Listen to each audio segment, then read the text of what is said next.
د نیلم ګل دا یو ویډیو دا په سوشل میډیا ډیره زیاته چلیږي.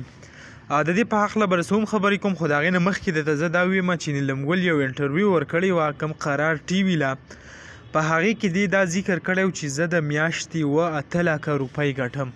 نو خلک هم ډېر زیات اریان شوي وو او دا سوچ یې کاو چې آیا 8 لکه روپۍ دا ګټل هغه خیر څنګه کیږي. نو تاسو په دې ویډیو کې چې کوم دی هغه هم کاته چې دا کله پروګرام ډانس سره لاړ شي نو هلته چې بیا خلک په ځان پوهیږي نو کمې پیسې چې دی وله ورکوي نو هغه هم ډېر زیات یو شرمناک خبره ده.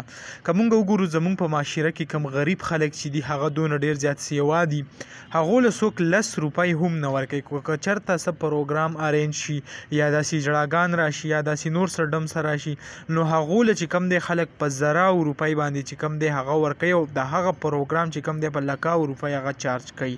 نو ډېر زیات یو د افسوس مقام دی ځکه چې موږ د الله په لار کې پیسې نه ورکوو، الټه په دې باندې ځان له ګناه اخلو، نه څه خوشحالي پې میلاویږي سپیم نه، خو دا ټایم یو 2 منټو کم خبره چې وي هغه بیا وشي بیا ختمه شي. نو الله تعالی دې په موږ رحم وکړي. نو نیلم ګل چې کم دی هم په دغه طریقو باندې کم دا 8 لکه روپۍ چې دا یادی میاشت هغه هم په دې طریقو پیدا کوي. د دې نه علاوه کم بهر ملک ته چې لاړ شي هلته کمې شوګانې چې ارینج کېږي په هغو کې چې کم په 100 روپۍ پیدا کوي نو هغه له ځان له خبره ده. ډېر زیات د افسوس مقام دی زموږ ورونو.